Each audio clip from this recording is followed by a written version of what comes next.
Oke, Assalamualaikum warahmatullahi wabarakatuh. Di pertemuan hari ini saya akan membahas berkaitan dengan tipe data numerikal yang ada di Python dan juga berkaitan dengan operator yang ada di Python.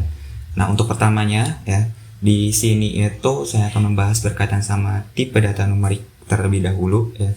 Untuk tipe data numerik ada integer atau bilangan bulat, ada juga float dan juga kompleks ya.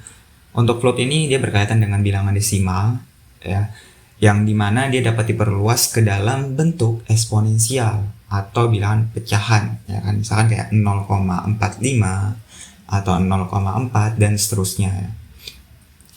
Nah, terus untuk bilangan kompleks ini ya, dia itu terdiri dari bilangan real dan juga imajiner ya. Nah, contohnya kayak ini bilangan realnya, yang di sini bilangan imajiner. Nah, itu berkaitan dengan bilangan kompleks. Dan bilangan kompleks ini biasanya digunakan kayak seperti untuk memproses sinyal dan lain sebagainya ya. Nah, contohnya di sini itu di sini ada variabel data int atau data integer, ada juga data float ya dalam bentuk float, ada juga data kompleks ya dalam bentuk bilangan kompleks. Ini kalau kita print ya, kita running, hasilnya seperti ini. Nah, bagaimana kalau misalkan saya punya data 3,8, terus di sini itu saya jadikan sebagai integer. Nah, di sini hasilnya akan 3. Kenapa 3? Ya karena integer ini pembulatannya akan ke bawah ya. Bukan ke atas jadi 4 gitu, bukan ya, tapi dia akan jadi nilainya 3. Nah, misalkan lagi di sini saya gunain ada yang namanya round ya, round data. Nah, kalau di round ya, ini dia bakalan dibulatkan ya ke atas ya. Jadi ntar ya kalau 3,8 ya hasilnya jadi ke 4 itu. Itu kalau berkaitan dengan round ya. Nah, selanjutnya lagi misalkan di sini itu ya, tadi kan kita udah sedikit bahas tentang tipe datanya. Nah, di sini itu berkaitan dengan operator ya. Operators yang ada di Python. Nah, yang pertama di sini itu ada operator aritmatika ya. Dan ini biasanya digunakan untuk operasi matematika yang biasa lah ya, kayak penambahan, pengurangan, perkalian dan pembagian ya kan. Nah, di sini ya kalau penambahan ya pasti kalian udah tahu ya kan. Berarti kayak seperti biasa kayak kita menjumlahkan ya, misalkan ada variabel x, kita jumlahkan dengan variabel y ya. Terus ada juga pengurangan, ada juga perkalian ya, ada juga pembagian. Nah, kalau pembagian yang modelnya seperti ini ya, yang garisnya ini cuma satu garis miringnya, itu dia bakalan menghasilkan float ya. Sedangkan kalau yang ada dua gini ya, dia bakal menghasilkan ke dalam bentuk, dia kayak pembulatannya ke bawah lagi ya gitu. Jadi misalkan di sini itu ini contohnya ya, misalkan di sini itu ya, saya running dulu. Ups, di sini ada yang salah ya. Hasil oke. Nah, di sini saya hapus ini. Oke. Nah. Oke, di sini itu ya hasil bagi ya yang float tadi ya, hasilnya pasti kan akan 0,133 ya, panjang lah ya kan. Dari pembagian ya, data ini ya, data floatnya ya, dibagi dengan data integer. Berarti ntar 0,4 dibagi 3, hasilnya adalah 0,133 sekian. Nah, kalau yang pakai ini ya, dia bakalan ya jadinya 0,00 0,0 ya gitu. Jadi ada yang model pembagian yang float, ada yang juga float. Oke. Nah, sedangkan kalau untuk hasil yang pangkat ya pasti hasilnya bakalan pangkat ya kan. Pangkat. Nah, contohnya lagi, oh ya di sini kan ada juga yang modulus ya. Kalau untuk yang modulus ya, dia bakal mengembalikan hasil ya, hasil sisanya gitu. Nah, contohnya di sini itu saya print ya. Oke, hasil modulus adalah seperti ini lah ya.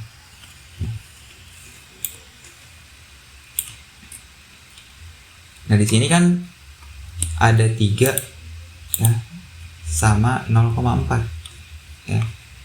Nah, kalau di sini ya, jadi dari data floatnya ya, dimodulisin dengan data integer, hasilnya sekian.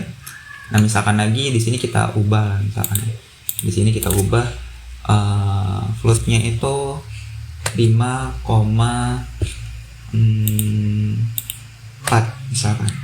Ya. Oke, nah di sini kita running lagi. Maka hasil dari modulusnya adalah 2,4 sekian ya. Nah, di sini misalkan kita kasih ini lagi ya, biar di belakang komanya cuma 2 aja ya. Oke, nah inilah berkaitan dengan operator aritmatika yang ada di Python ya. Jadi kalau misalkan yang pembagian ini ya, dari nilai 5,4 dibagi 3 ya, dia bakalan hasilnya sekian ya, gitu. Jadi istilahnya di sini itu langsung hasil float juga, cuman di sini itu langsung kayak dibulatin atau digenapin, jadi udah nih jadi 1 kan misalkan ya, gitu. Kan kalau misalkan yang ini ya kan hasilnya 1,8 ya. Nah, kalau di sini jadinya 1,0. Oke. Nah, selanjutnya lagi di sini itu ada lagi ya berkaitan ya, ini berkaitan sama hasil modulus juga ya. Misalkan di sini itu ada 4 dimodulusin sama 3, modulus 3 ya. Hasilnya berarti kan sisa baginya itu 1 ya. Di sini kalau misalkan 2 ya, sisa baginya ya 0 ya kan. 4 dibagi 3 kan masih ada sisa 1 ya kan. Makanya 1 di sini 4 dibagi 2 udah nggak ada sisa lagi nih, hasilnya 0. Oke. Lanjut lagi, misalkan kayak kita pengen lakuin untuk yang komplement bilangan kompleks ya, bukan bilangan komplement, bilangan kompleks. Nah, untuk bilangan kompleks ini ya, di sini itu ya, ini contohnya misalkan di sini ada bilangan A 1 plus 2J ya, ini atau ini imajinernya. Terus di sini ada bilangan B 3 plus 4J ya. Nah, hasil penyumlahannya ya, kalau hasil penyumlahannya gampang lah ya. Di sini tinggal kita tambahin aja 1 ditambah 3 hasilnya 4, 2 ditambah 4 ya, 2J ya, atau 2 imajiner yang ditambah 4 ya, hasilnya bakalan jadinya 6 ya. Sedangkan kalau perkalian, nah perkaliannya itu di sini itu dia bakalan mengalihkan nih, berarti kan 1 dikali 3 ya, hasilnya 3 ya. Terus 1 dikali 4J hasilnya 4J, terus 2J dikali 3 hasilnya 6J, 2J dikali 4J. Nah, di sini nih ada yang unik nih. Kalau 2J dikali 4J ya, berarti kan 8 dikali J pangkat 2. Nah, J pangkat 2 nya ini ya, dia itu hasilnya ya, akan menjadi minus 1 ya. Jadi imajinernya ini kalau dipangkat 2 ya, itu akan menjadi minus 1 ya. Ini untuk yang Y-nya aja ya, Y-nya. Nah, berarti di sini tuh ntar 3 plus 10Y ditambah 8 dikali minus 1 ya. Berarti kan di sini hasilnya minus 8. Minus 8 ya ditambah 3 berarti kan hasilnya minus 5. Berarti di sini minus 5 ditambah 10Y ya. Ini hasil dari perkalian antara 1 ditambah 2Y dikali dengan 3 ditambah 4Y. Tuh. Nah, ini kalau berkaitan dengan bilangan kompleks ya. Ya mungkin kalau misalkan mau lebih detailnya lagi, teman-teman bisa coba pelajari ya materi berkaitan dengan bilangan kompleks, entah itu mungkin pas waktu SMA mungkin, atau mungkin pas waktu kuliahnya ya, atau boleh juga googling ya berkaitan dengan bilangan kompleks tuh operasinya seperti apa ya kan. Oke, lanjut lagi. Di sini itu ada lagi berkaitan dengan comparison operator atau operator perbandingan. Nah, untuk operator perbandingan ini dia berfungsi untuk membandingkan nilai ya, dan dia akan mengembalikan true ataupun false sesuai dengan kondisinya. Kondisi yang akan dibandingkan lah istilahnya. Nah, di sini ada yang lebih besar, ada yang lebih kecil, ada yang sama dengan ya, sama dengannya 2 ya. Ini berarti istilahnya ya kayak sama dengan atau equal ya. Equal to apa ya. Nah, kalau di sini ya, kalau di sini itu tidak sama dengan ya, yang ada tanda serunya ini, tanda seru sama dengan, berarti ini tidak sama dengan, atau kayak not-nya ya. Terus di sini itu ada lagi yang lebih besar dari sama dengan, ada juga yang lebih kecil dari sama dengan. Oke, nah selanjutnya lagi, oh ya ini agak typo, ini salah nih ya, bukan UK. Jadi ini sebenarnya tinggal X ya, dikasih simbol tanda seru sama dengan Y ya.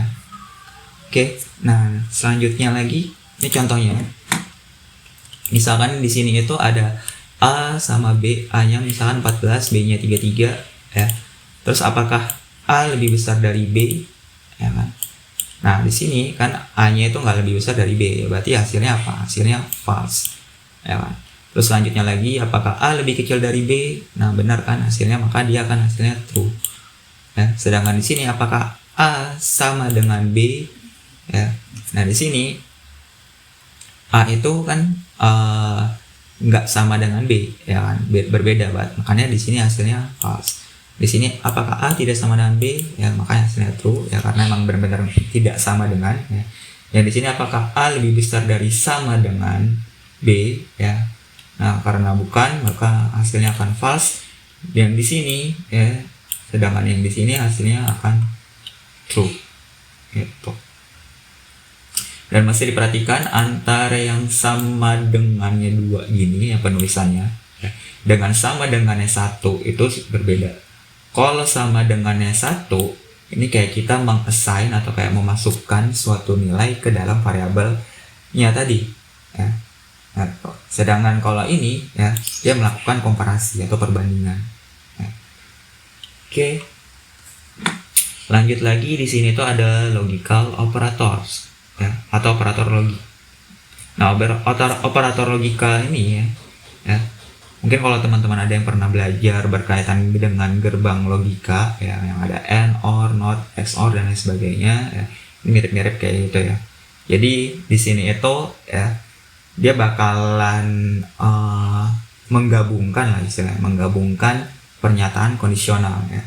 Jadi ada kondisi juga ya. Contohnya misalkan di sini itu ya ada yang N ini ya, jika antara X dan Y-nya ini nilainya ataupun kalau kita N kan ya, misalkan ada 1 ya N ya, atau istilahnya true ya, true and true ya, maka hasilnya akan true Jadi kalau misalkan keduanya kondisi dari variabelnya ini dia true, maka dia akan hasilnya true. Kalau ada salah satu yang false aja, ya, jadi misalnya ada true dan false, ya, and false, maka dia hasilnya akan jadinya ke false.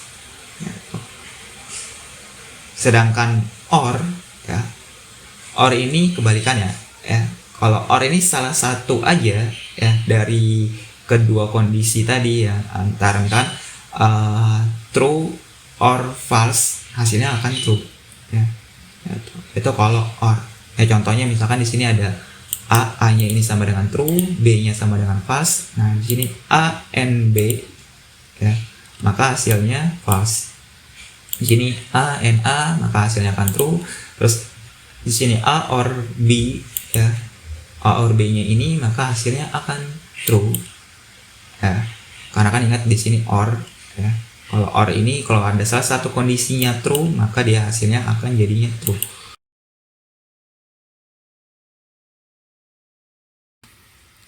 Oke, nah di sini ya berarti ada not, ya, kalau not B ya berarti kebalikannya, ya. Maka hasilnya akan false, ya kan? False di not in, hasilnya akan true. Ya, true. Oke, lanjut lagi. Misalkan di sini itu ada angka A, ya, sama dengan 4, angka B sama dengan 5, angka C sama dengan 5, ya. Nah, di sini angka A lebih besar dari 0, ya kan? Benar, ya kan? N angka B lebih besar dari 0, ini juga benar, ya kan? Hasilnya maka akan true. Di sini, ya kan? Di sini ada yang benar, di sini true juga, yang di sini false, ya. Nah, maka hasilnya akan false, ya. Sedangkan kalau yang or, ya, di sini ada true, di sini false, ya kan? Salah satu aja ada yang true, hasilnya true. Oke, di sini, sedangkan yang di sini kedua-duanya ini sebenarnya false, ya kan? Salah nih, ya. False, ya udah, kalau di orin hasilnya false, gitu. Oke, selanjutnya lagi ada operator, ya, bitwise. Nah, operator bitwise ini, ya, bertindak pada bit, ya, atau melakukan operasi bit by bit, ya kan, yang dimana nilainya itu, ya, dalam bentuk bilangan biner sebenarnya nanti, ya. Jadi ada istilahnya namanya bit, ada juga biner. Kalau bit ini dia satuan unit, ya, dari data, atau istilahnya dia itu terdiri, ya, dari kumpulan bilangan biner, ya. Makanya kayak inilah contohnya misalkan ada 00001111, ya, ini dia 8 bit. Ini totalnya kan ada 8 nih, berarti dia 8 bit, gitu. Nah, angka 00001111 ini, ya, ini dia bilangan biner, gitu, yang 0101 nih. Oke, lanjut lagi. Di sini tuh operatornya ada and, ada or, ya, ini simbolnya aja, ya. Terus ada not. Nah, notnya itu pakai simbolnya ini, ya, simbol negasi dan bentuknya kayak gelombang ini. Ada juga XOR, ya, atau exclusive OR. Nah, kalau exclusive OR ini dia kalau misalkan ada salah satu aja yang nilainya itu kalau misalnya salah satu nilainya dia sama masing-masing berbeda lah, ya, gitu, masing-masing berbeda atau berlainan, ya, misalnya kayak ada 1, ya, dengan 0, ya, berarti kalau 1 dengan 0 kan itu berbeda, ya kan, maka dia hasilnya 1. Tapi kalau dia nilainya sama, ya, misalnya 0 dan 0, ya, 0 dengan 0, terus 1 dengan 1, ya, dia outputnya akan jadinya 0, ya. Ya, ini kalau exclusive OR, ya. Ada juga yang right shift, ya, ada juga yang left shift. Oke. Nah, contohnya misalkan di sini ada A sama dengan 3. Nah, kalau binarinya kan 0 0 1 1, ya. Nah, cara hitungnya gimana nih? Ya, mungkin kalau masih yang awam atau belum tahu, ya, berkaitan sama bilangan biner ini, ya, sebenarnya di sini kayak kita ngambil angka satunya ini, ya, yang paling kanan lah, yang paling kanan, yang paling ujung kanannya, ya, dia bakalan dikalikan dengan, ya, 2 pangkat 0, ya. 2 pangkat 0 kan dia 1, ya kan, 1 kali 1 ya udah jadinya 1. Nah terus yang di sini 2 pangkat 1 ya. 2 pangkat 1 kan hasilnya 2, berarti 2 ya kan. Yang di sini 0, yang di sini 0, ya berarti 2 tambah 1 hasilnya 3. Jadi ini kayak kelipatan dari 2 ya sebenarnya. Jadi ntar kayak ningkat aja, jadi 2 dari 1 2 ya kan, terus 4, terus 8 ya, dan seterusnya ya. Oke, lanjut lagi. Di sini itu ada lagi yang not. Nah, kalau not ini ya, ini agak spesifik ya, atau sebenarnya kalau prinsipnya dia itu berkaitan dengan two complements ya, untuk menyimpan bilangan biner ya. Nah, di sini contohnya misalnya sini ada A-nya sama dengan 3. Nah, nilai binary-nya kan 0 0 1 1 ya kan. Kalau kita notin ya, nah di sini itu dia bakal hasilnya minus 4 ya. Kalau ringkasnya sih ya, rumus ringkasannya ya, itu dia dari min A dikurang 1 ya. Berarti kan min A nya itu 3 ya kan, min 3 dikurang 1 hasilnya jadinya minus 4 gitu. Nah prinsip dasar ini ya, berkaitan dengan two complement ya, untuk menyimpan bilangan biner ya. Jadi di sini saya nggak jelasin secara detail ya, karena itu bakal panjang ya untuk berkaitan sama node-nya ini ya, yang di operasi bitwise node-nya ini ya, gitu. Oke, ada lagi di sini tuh yang shift operation ya. Jadi di sini itu kayak kita menggeser lah istilahnya. Misalkan di sini tuh ada 1 0 1 0 ya kan, digeser ke kanan ya kan, digeser ke kanan, tapi gesernya ini cuma 1. Ya udah, berarti yang di sininya tadi itu satunya di sini dia geser ke samping, yang di sini satunya sini geser ke samping ya kan. Berapa nih nilainya? Nilainya berarti hasilnya 5 ya. Yang di sini 3 nih ya kan, 3 hasilnya 0 0 1 1 ya kan.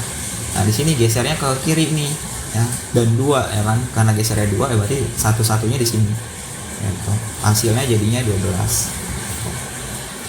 Nah kalau misalkan kita pengen ngecek nilai binary ya dari suatu integer atau angka integer ya, di sini itu ya kita bisa pakai bin ya. Ntar dia mengembalikan nilai binary-nya itu berapa.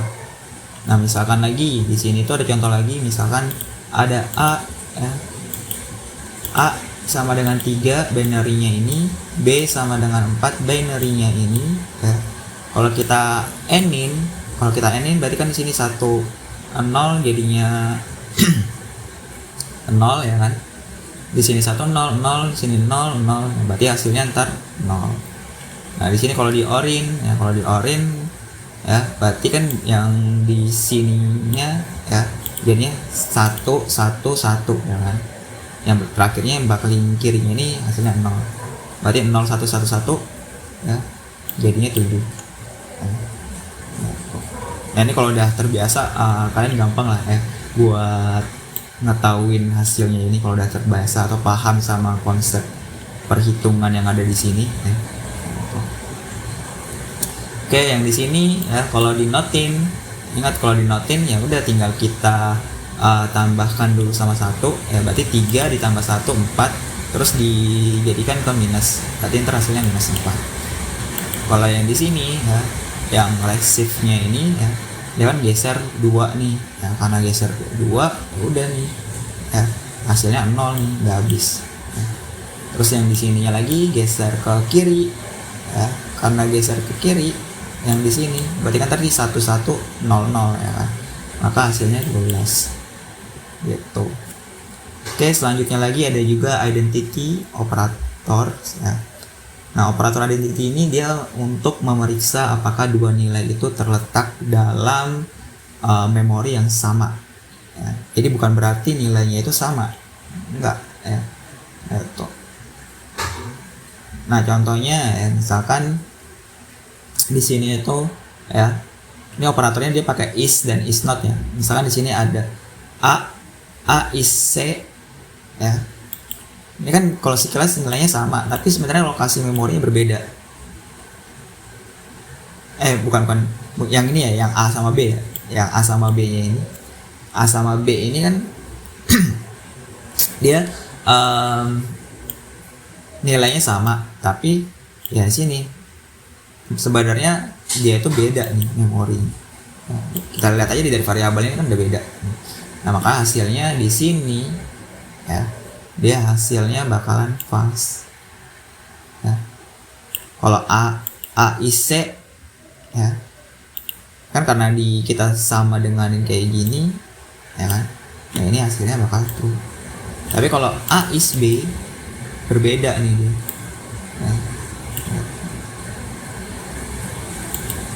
Ya ini sekilas berkaitan sama identify operator. Di sini kenapa jadi true yang A is C ya, karena di sini tuh istilahnya kayak kita ngambil lokasi A terus kita masukkan ke dalam C. Berarti sama-sama lokasinya sama ya, lokasi memorinya dia. Sedangkan yang di sini dia udah beda. Ya. Kayak bukan assign ya, tapi ya emang lokasinya udah berbeda ya, beda lokasi memorinya. Makanya di sini hasilnya false. Tapi kalau di sini equal to ya, di sini bakal hasilnya true ya, karena nilainya sama ya. Makanya ini kalian mesti bisa membedakan ya antara identity ya atau operator yang berkaitan sama identik ya, dengan yang sama dengan atau equal itu sebenarnya berbeda ya. Oke, kalau di sini is not A is not B ya, true ya kan. Nah selanjutnya lagi di sini lagi ada yang namanya membership operator. Nah kalau operator membership ini dia kayak bakalan mengecek lah kan ya, atau melakukan atau menguji ya apakah suatu nilainya atau variabelnya tadi berada dalam suatu sequence ya. Contohnya misalnya di sini ada in dan not. Misalnya di sini ada 4 ya, sama 7. Di sini ada list angka 3, 4, 8, 10, 50. Nah di sini ada dicek nih X in list angka ya atau enggak. Nah di sini kan 4 di sini ada di dalam sini ya, berarti hasilnya true. Nah sini P not in list angka, benar kan, 7 ini nggak ada di dalam sini ya, maka hasilnya akan true juga gitu. Nah itulah berkaitan dengan membership operator ya. Oke, nah jadi untuk pertemuan hari ini ya mungkin itu aja yang bisa saya sampaikan. Sampai ketemu lagi di sesi selanjutnya.